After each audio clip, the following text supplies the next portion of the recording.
All right, good morning, Google I/O. I'm Noah Fiedel, and I'm going to speak with you today about how to go from research to production with TensorFlow Serving. So I'm going to start by sharing a few stories from my past and observing industry. So the first one, show of hands. Who's taken a commercial flight in the last 10 years? All right, everyone's awake, and you've taken flights, so this is good. You might be shocked to know that circa 2005, I was working on the flight planning software that plans the majority of the world's flights. This does things like compute how much fuel to take on the plane that you probably care about. But before 2005, that system did not use source control. And for those of you who know what that means, that's pretty scary. It does now. And I raise this just to show how even though we know what best practices are and we publish them and blog about them and talk about them, it sometimes takes a while for them to be adopted across industry. Fast forward to 2010. I was at a startup, and we had a mobile photo sharing app. And we tried to do all the right things. We had source control, continuous integration using Jenkins. And one day, we decided to add machine learning to our app. We trained up a model that could do face detection, auto-crop to faces. This is really great. Our users loved it. Our investors really loved it in 2010. But for machine learning, what is source control and continuous integration? These best practices don't really exist. So I trained that model on my workstation. And if I got sick or if my workstation crashed, no more training for us. We'd have to start over. So here we are in 2017. And at talks like this and other conferences around the world, we have all kinds of great tools and best practices for machine learning. So we have TensorFlow and a whole ecosystem around it, and many other tools. But there are many areas still to be defined. So just as one example of many, what's a continuous integration test look like for machine learning? So you're deploying models every day. You might, when you start doing this, you might make a test that runs some sample data from today through your model, and it does that all the time. What happens when your user's behavior changes? What happens if they look at bigger objects or different kinds of objects, or the distribution changes? So there are many of these things we're figuring out. And I'm going to make a bold statement that I think machine learning is 10 to 20 years behind the state of the art in software engineering. And so we have a ways to go. One of the ways, and there are many, where TensorFlow Serving is helping, is by making it easy to safely and robustly push out multiple versions of your models over time, as well as the ability to roll back. And so this seems pretty simple, but we've seen people inside and outside Google that don't have that capability. And there are many other things that are part of this as well. All right, so here's the agenda for today's talk. For starters, TensorFlow Serving is a flexible, high-performance serving system for machine learned models, and it's designed for your production environments. And before I dive into the details of TensorFlow Serving, I'm going to describe what is serving for those of you who might not be familiar. It's pretty simple. Serving is how you apply a machine learned model after you've trained it. Many of the talks on machine learning, both in academia and industry, are focused on the training side. But serving side is kind of left as an exercise to the reader. So that's where we come in.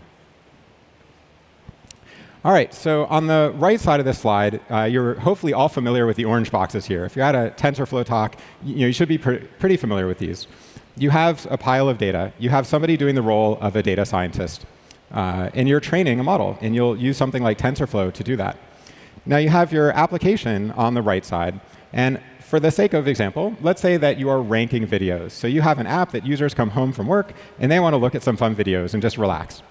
So your application has a list of candidate videos, and your model is sitting over there on disk. How are you actually going to apply it? So the really straightforward and common answer is you're going to have an RPC server. So this server is going to take your model. It's going to load it off of disk. And it's going to make it queryable by your application. So your application can give a list of videos along with their features, and the server will reply back with maybe the probability of each of those videos being clicked on. All right, so moving on to some goals for serving, and in particular for serving machine learned models. So the first one, and this is where serving differs quite a bit from what we're used to when talking about training of ML, is that requests are coming in all the time asynchronously from users. You can't control them. You're not reading them off of disk. But whenever a user sits down on their couch and loads your app, that's when you're going to get a request. So we want to answer these requests online and at very low latency and consistently low latency for all of your users. The next ones are also subtle departures from training. So the first is that you might want to have multiple models served at the same time. So when many groups start with machine learning, they'll have one model that might, as this example goes, serve rankings for videos. But now what happens when week 2 comes along, you have a model, it's working well in production, but now you want to launch a new one, you're not sure if it's going to work. You might run an experiment. So now you want to run 2 models, and maybe you have a couple different experiments you want to run. So that's really common as well. And lastly, who's familiar with mini batching? OK, just a few of us. So I'm going to describe it so we're familiar with this, because it's an important part of both training and serving. So when you take a neural network graph and you process data through it, there's some overhead that happens with all the nodes of the graph and scheduling the work across them.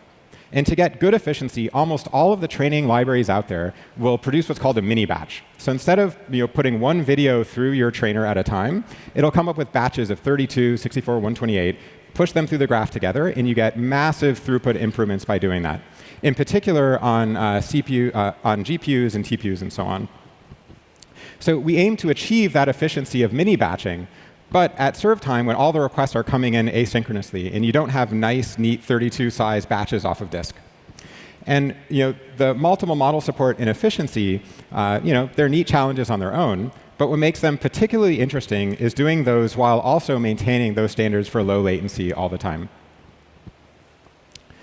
All right, so I just wanted to say again, and throw this up there for you all to read, that TensorFlow Serving is a flexible, high-performance serving system for machine learned models. And it's really designed for your production environments. TensorFlow Serving has about 3 major pillars. The first one is a set of C++ libraries. These include standard support for the saving and loading of TensorFlow models. They're pretty straightforward, something you'd want to do with a serving system. We also have a generic core platform. And this is truly generic. It's not tied to TensorFlow, although TensorFlow has first-class plugins for everything you might want to do. So let's say you have a legacy ML system in-house, and you might want to mix and match for some period of time with, say, TensorFlow. You can do that. You can write adapters that plug in different ML platforms and run them in TensorFlow Serving. Building on top of our libraries, we have binaries. And these incorporate all of the best practices that we've learned out of the box, so they make it easy. We have reference Docker containers and tutorials and collabs for running on Kubernetes with auto-scaling and so on. And the third pillar is a hosted service with Google Cloud ML, as well as our internal instance that many Google products are using. Lastly, I wanted to highlight that across all 3 of these different offerings, your models are portable. So we worked really hard to make sure that one model format will work in any of these environments. So you can take your model, try it on a binary. You want to do something custom, try it in a library, and so on. So you can seamlessly migrate back and forth. All right, so super excited to show for the first time that we're used very, very broadly across Google. So these are just some of our key customers inside Google. And for the first time, I can say that we have over 700 projects inside Google using TensorFlow Serving. So woohoo. Thank you. All right, so I'm going to dive in a little bit to the libraries. So I mentioned the generic core platform. I wanted to mention also that the components are all a la carte. And this means that you can mix and match them to suit your needs.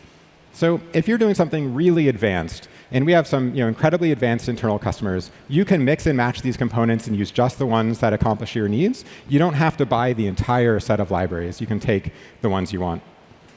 Let's see. There's the batcher for inference performance. This gives us that mini batching performance, but at serve time.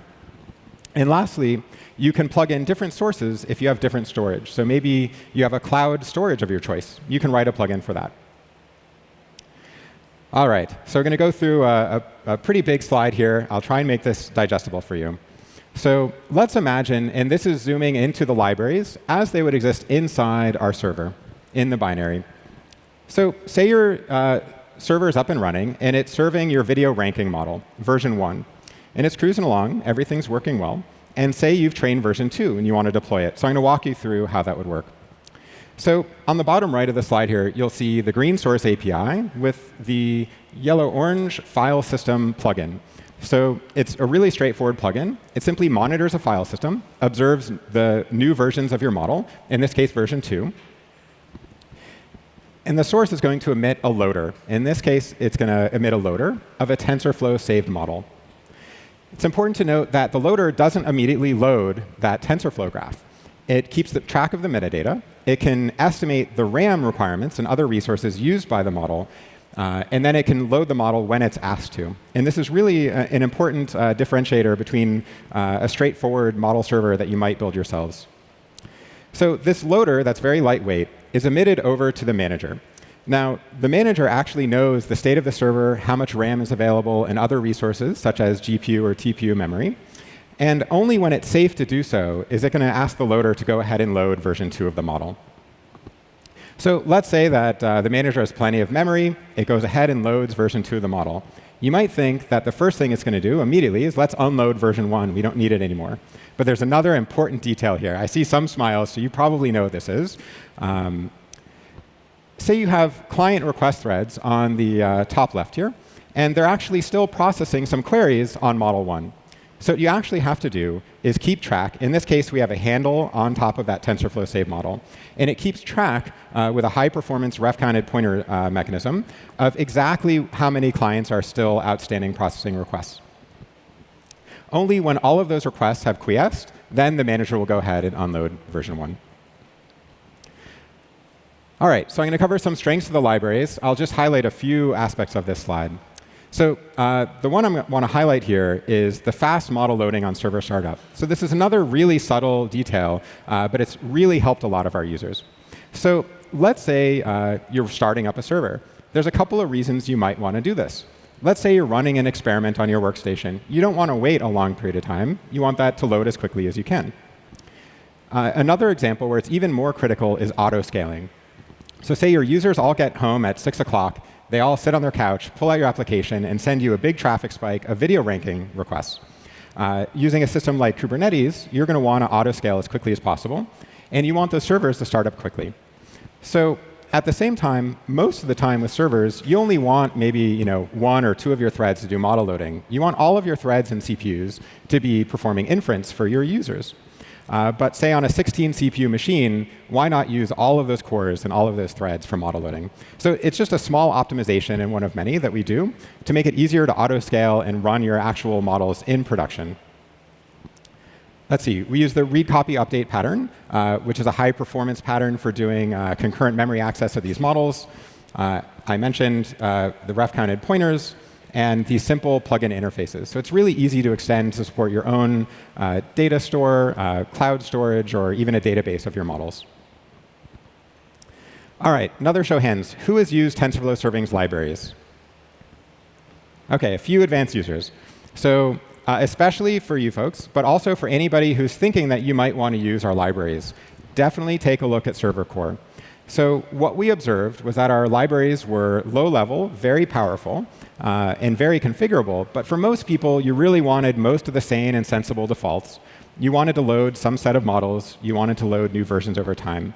And so we made the class Server Core, which does this for you.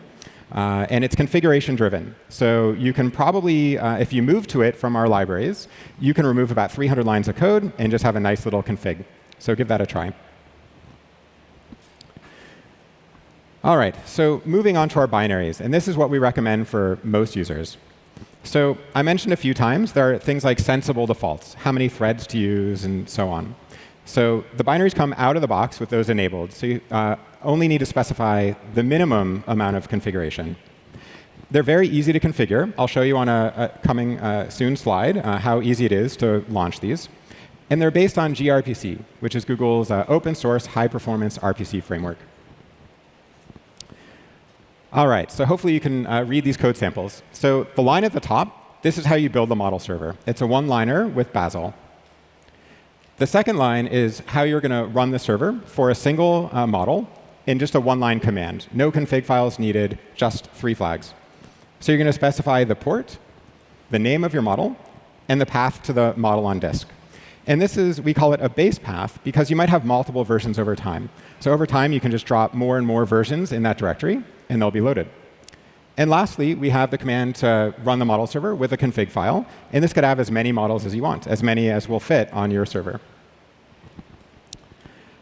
All right, so this is great. We have a server. How do we actually talk to it? So I'm going to speak a little bit about our inference APIs that are supported by the model server. So the first one is called predict. It's very, very flexible and powerful. So it's tensor-oriented. You can specify one or many input tensors and output tensors.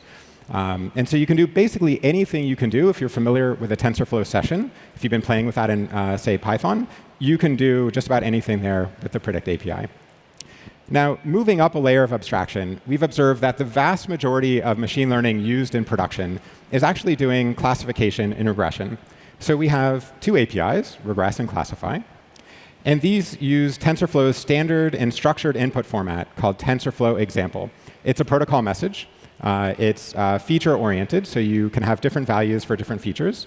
And a nice thing about these APIs is you actually don't have to think about tensors at all. So if you're new to machine learning, you just want to try something out, try a code lab, or even if you want to deploy in production, which we see many production users inside Google using these APIs, go ahead and try the high-level APIs first. Next up, and I'll talk about multi-inference a bit later in the talk, multi-inference allows you to combine multiple regressions and classifications into a single RPC. And that has some really cool benefits. All right, here's a total toy model for you. And this is just to show what does the syntax look like. I've talked about these APIs if you haven't seen them before. So we have a model spec. And this specifies the name of the model. And this is because your server could have multiple models running at the same time. We'll have one feature. In this case, the key for it is measurements. We have 3 floating point values. And we have a structured result. So again, you don't have to inspect tensors. You'll actually get a structured result called regressions, which has 1 score. So just an example. All right, so I'm going to move on to some of our key challenges that, for the most part, we've solved, but we still have quite a ways to go. OK, so this is a story of isolation and latency. So from anybody who's ever looked at a latency graph before, you can probably tell that those spikes are really bad. You don't want to have those, right? So those spikes were happening pretty much Monday through Friday, around 12 or 1 o'clock. So does anybody have an idea? Just shout it out. What caused those latency spikes? Lunchtime. Strongly correlated. So we had this fantastic engineer we were working with on one of our largest client teams. They were serving multiple models. These were large, multi-gigabyte models. And they were serving several 100,000 queries per second on a fleet of servers. And what was happening is this great engineer, really a close collaborator, he would go to lunch. But right before he went to lunch, he would push a new version of the model. So you can probably pretty quickly figure out what's going on here. So every time a new model, a particularly large one, about 5 gigabytes, was loading, inference would slow down at the upper end of percentile. So you might wonder, why is this going on? Once we figured out the cause, it was pretty easy to figure out. So for most of machine learning, you have one model in a server at a time, whether you're training or serving until now. And so most systems are optimized around throughput, not latency. And so all available threads are available for any computation that's ready to run. In this case, model loading is parallelizable in TensorFlow.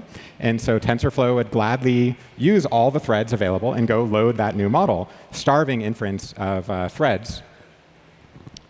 So here's the after slide. And definitely note that the right side of this slide, the axis, just dropped by 10x.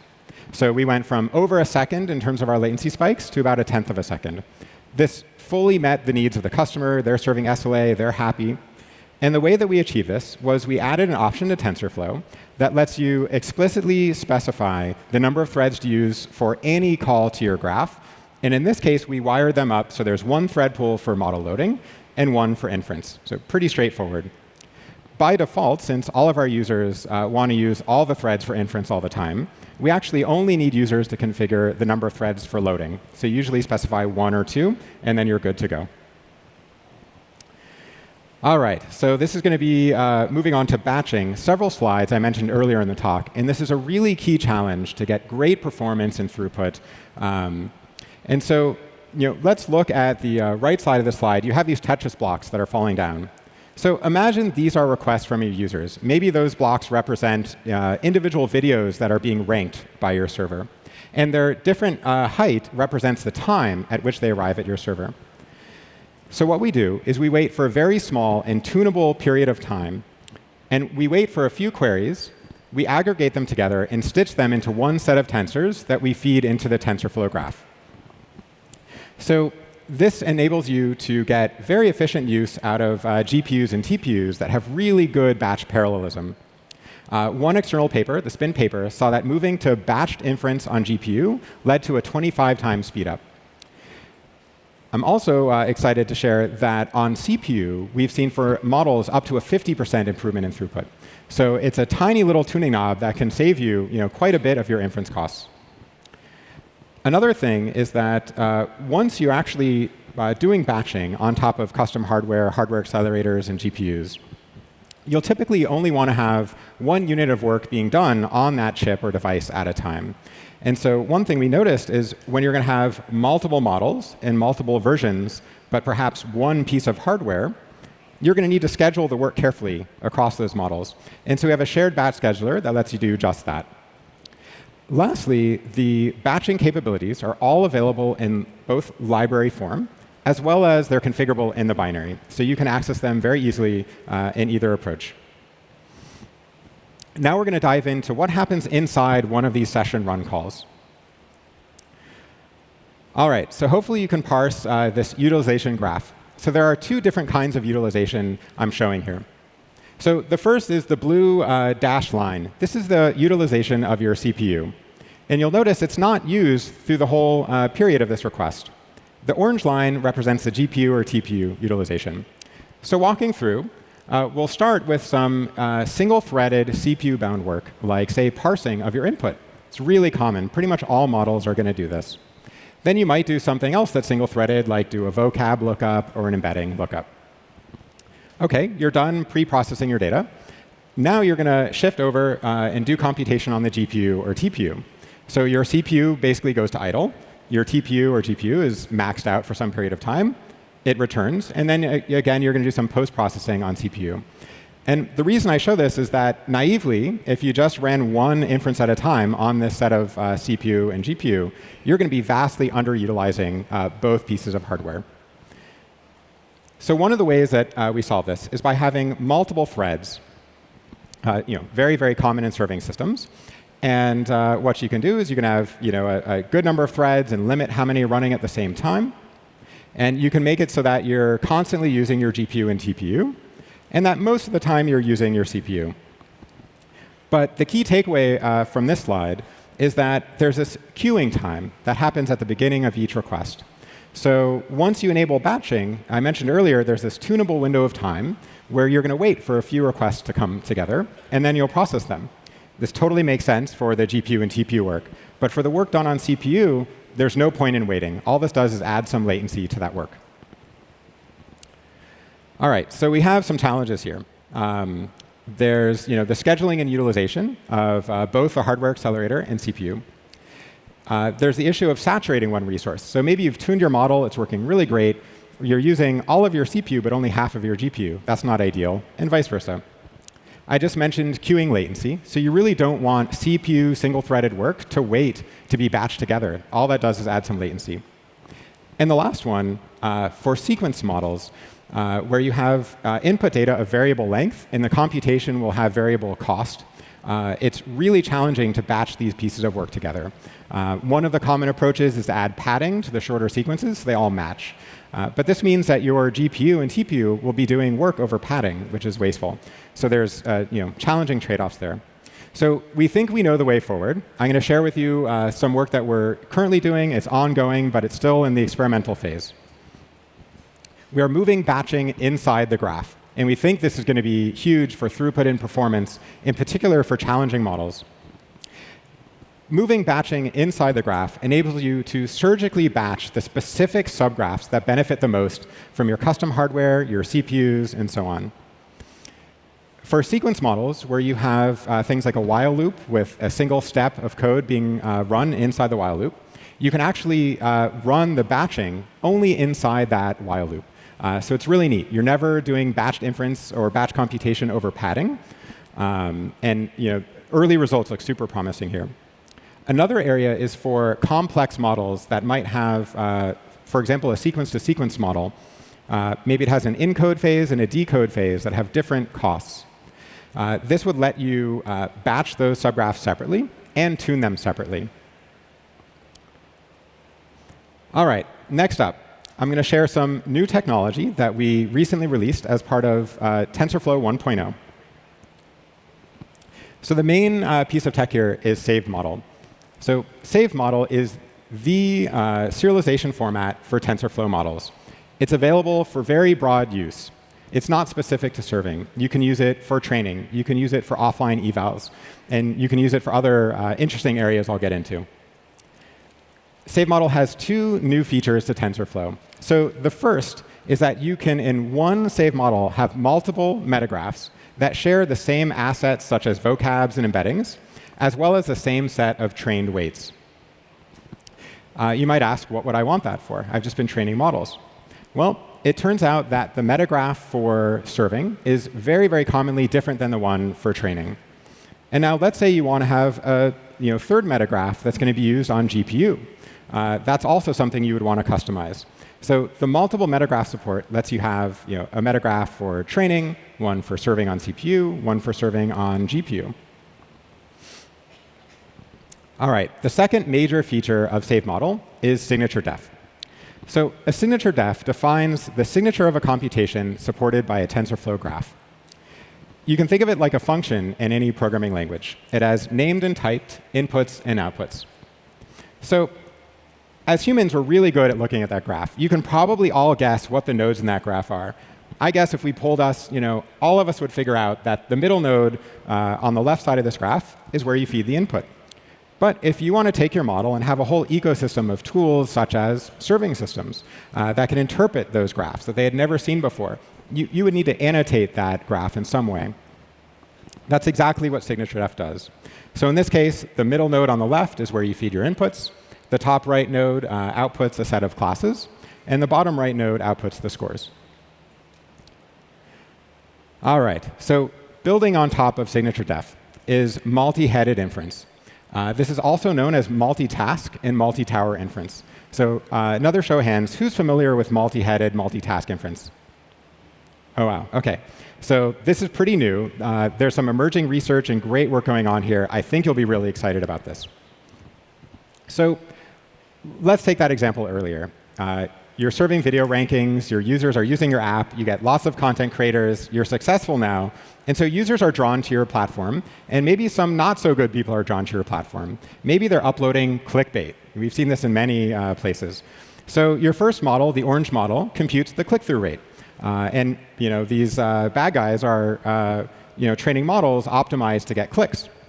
So you might decide, well, let's define a new metric and train on that. Let's call it conversion rate. And it's going to track users watching the majority of a video. So we'll call that CVR. And now we're going to go train a new model for this. But wait a second. All of the careful feature engineering and other things that we did to get our data ready for the first model apply to the second model. It's very, very likely, and in many cases, it's a certainty that those features are usable in both contexts. So you can actually train one model for multiple objectives, in this case, CTR and CVR. So I've listed some infrastructure benefits on this slide. And there's some really, really big infrastructure benefits. Your inputs are only sent once over the network. So that's already a pretty big one. You only have to parse the data in your model once. You only have to compute your hidden layers one time. So this is going to save you bandwidth, CPU, latency, and even RAM overhead on your servers. This is great. I could stop right there. There's another really important attribute of these, why they're becoming more and more exciting in the research that's going on. So you're likely, in this example, to have many more clicks than you'll have conversions. So when you go to train these models, you have much more labeled training data for your CTR objective than for your conversion objective. So what happens when you actually train one model for multiple objectives? So we've actually seen some early promising results where in one case, we were able to see a 20% improvement in a key quality metric by moving an existing separate model into a multi-objective model with another objective. So there's wins here on infrastructure and on quality. Multi-headed inference is available in the TensorFlow Estimator API, so you can train models with multiple objectives today, and you can serve them as well. So we're really excited about this. All right, I wanted to show really quickly what does a multi-headed inference request look like. So it's pretty simple.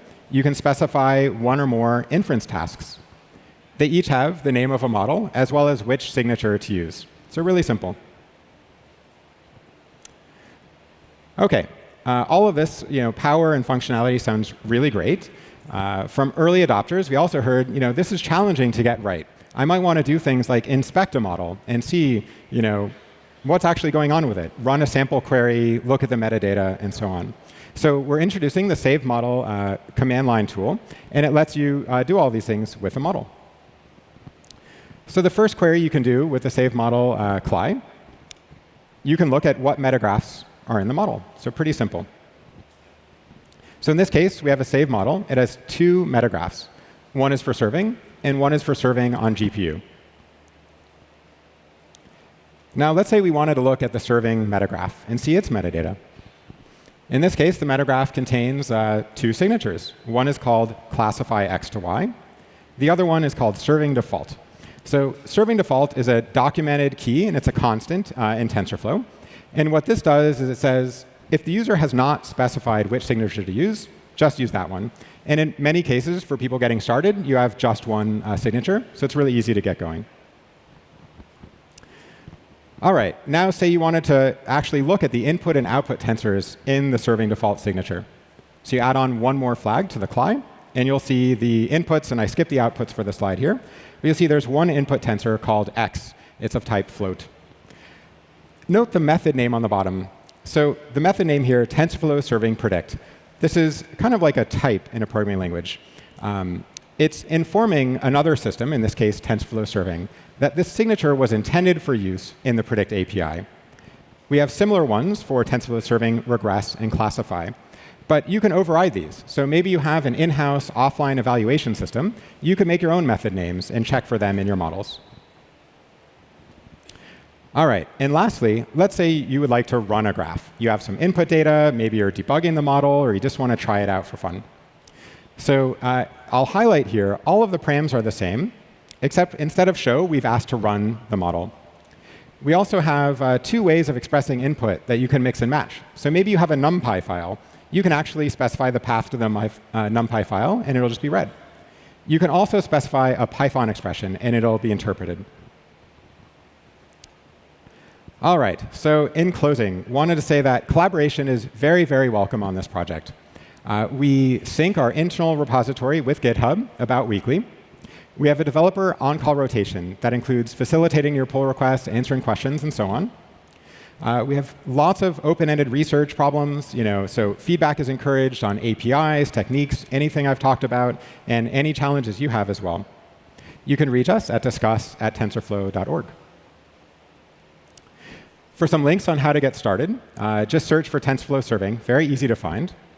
We have a great Kubernetes tutorial. This will let you, launch an inception model server, and it's going to run an auto scale for you.